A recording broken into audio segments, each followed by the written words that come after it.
भारत पाकिस्तान के अंदर भी टारगेट किलिंग में मुलव्वस। पाकिस्तान ने अपनी सरजमीन पर भारतीय दहशतगर्दी के सबूत फिर दुनिया के सामने रख दिए। सेक्रेटरी खारजा ने प्रेस कॉन्फ्रेंस में बताया, 2 पाकिस्तानी शहरियों के कातिलों और भारतीय एजेंटों के दरमियान राब्तों के सबूत हासिल कर लिए।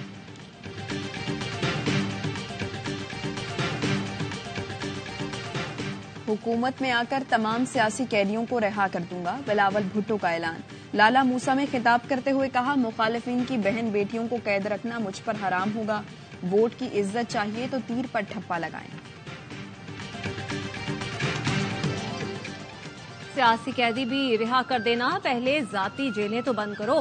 शहबाज शरीफ का बिलावल भुट्टो को जवाब। कहा, नवाज शरीफ के दौर में 2013 से 2018 तक कोई सियासी कैदी नहीं था।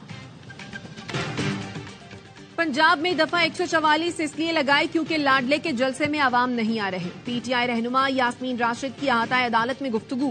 कहा, बिलावल भुट्टो हमारे वोट ना मांगे, अपनी कारकर्दगी पर वोट लें।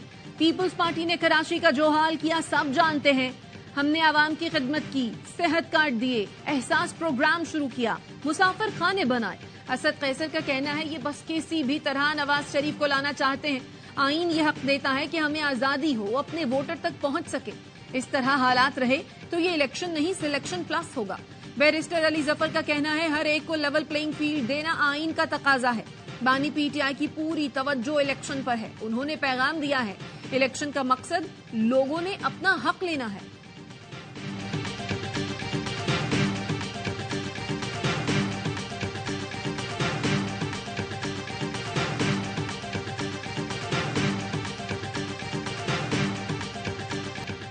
बाकायदा मंसूबे के तहत हमारी मईशत को गिराया गया। फितने के 3.5 साल गुजरने के बाद मुल्क की तरक्की की सालाना शरह मंफी में चली गई। मौलाना फजलुर रहमान के जलसे से खिताब। कहा, अगर मुल्क में अमन नहीं तो मईशत भी ठीक नहीं हो सकती।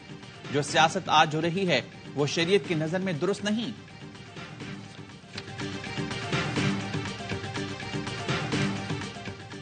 पीटीआई ने इंट्रा पार्टी इंतखाबात में अपने ही मेंबरान को लाइल्म रखा। कानून के मुताबिक पीटीआई को बल्ले का इंतखाबी निशान नहीं दिया जा सकता। इलेक्शन कमीशन ने पीटीआई को मुतादिद शो कॉज नोटिस जारी किए। शो कॉज नोटिस के बावजूद पीटीआई ने इंट्रा पार्टी इलेक्शन नहीं कराए। इलेक्शन एक्ट के मुताबिक इलेक्शन कमीशन इंट्रा पार्टी इंतखाबात न कराने पर जमात से इंतखाबी निशान वापस ले सकता है। सुप्रीम कोर्ट ने बल्ले के निशान से मुतालिक केस का तफसीली फैसला जारी कर दिया।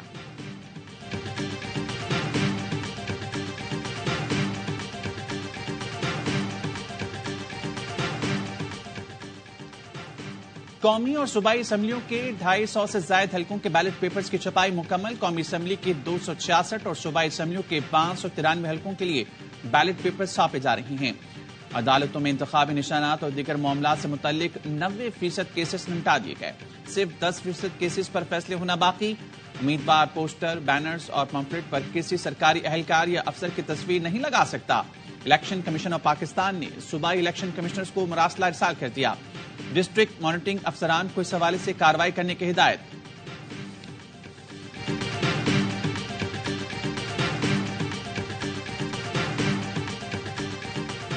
मुल्तान में मखदूम जावेद हाशमी के घर तहरीक इंसाफ का वर्कर्स कन्वेंशन। 2 गाड़ियों में आए अफराद की साइन बोर्ड उतारने की कोशिश।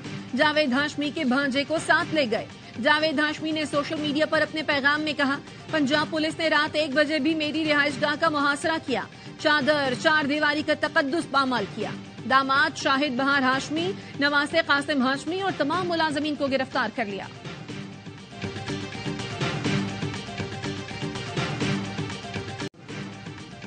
इलेक्शन बेमकसद हो क्या? इलेक्शन इंतजार के सिवा कुछ नहीं देगा। शाहिद खाकान अब्बासी कहते हैं, दबाव डालकर वोट लेना कोई सियासत नहीं। अवामी राय का एहतराम नहीं होगा तो मुल्क तरक्की नहीं करेगा। Chief election commissioner, chief justice और वज़ीर-ए-आज़म की जिम्मेदारी है इलेक्शन गैर जानिबदार बनाएं। मुल्क की बदनसीबी है कि इलेक्शन नैब और एंटी करप्शन लड़ रहे हैं। ये सिस्टम चलने वाला नहीं। जो इलेक्शन नहीं लड़ रहे उन्हें पेशियां भुगतनी पड़ रही हैं। जो इलेक्शन लड़ रहे हैं उनका क्या हाल किया जाता होगा। नैब और एंटी करप्शन जैसे इदारे सियासी जोड़ तोड़ के लिए इस्तेमाल होते हैं।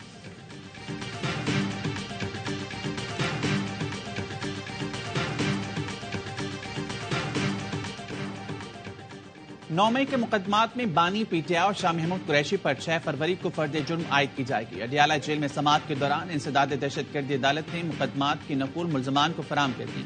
बानी पीटीआई के खिलाफ 12, शाह महमूद कुरैशी पर 6 मुकदमा दर्ज हैं। बानी पीटीआई और बुशरा बीबी के खिलाफ निकाह के केस में इस्लामाबाद हाईकोर्ट ने कार्रवाई रोकने के हुक्म इम्तना में 31 जनवरी तक तौसी कर दी।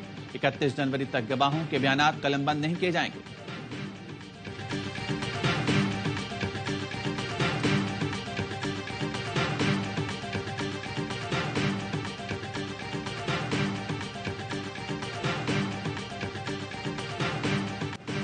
साइफर केस में साबिक सेक्रेटरी खारजा के रिकॉर्ड बयान की तहरीरी कॉपी सामने आ गई।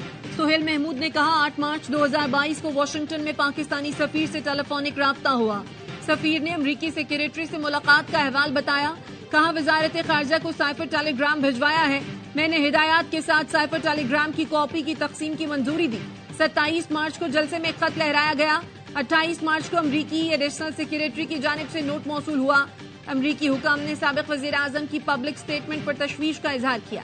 नोट वजीर खारजा को भेजते हुए मशवरा दिया था कि अमरीका से मुंसलिक रहना समझदारी होगी।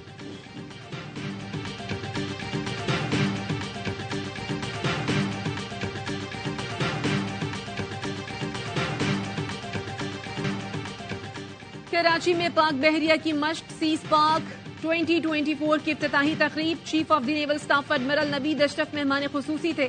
ISPR के मुताबिक हाजरीन को मश्क के अगराज व मकासद हिकमत अमली पर ब्रीफिंग दी गई। सीज पाक का मकसद पाक बहरिया की जंगी हिकमत अमली का तनकीदी जायजा लेना है।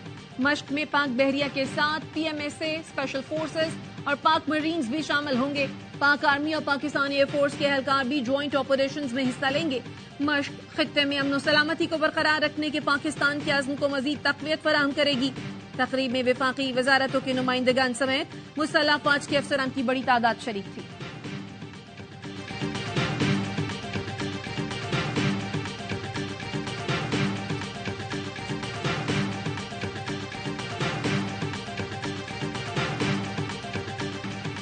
गजा में इसराइली फोर्सेस की वहशियाना बमबारी। खान यूनिस में अक़वाम मुत्तहिदा के पनाह गुज़ीन कैंप पर हमले में 50 फलस्तीनी शहीद। रफा में मस्जिद पर हमले में भी दर्जनों फलस्तीनी शहीद। इसराइली फोर्सेस ने जनूबी गजा में 4 अस्पतालों का मुहासा कर लिया। अल नसीर अस्पताल के अतराफ कर्फ्यू, मरीज और अस्पताल का अमला महसूर। आलमी अदालत इंसाफ में फलस्तीनियों की नस्लकुशी के खिलाफ मुकदमे का फैसला कल सुनाया जाएगा।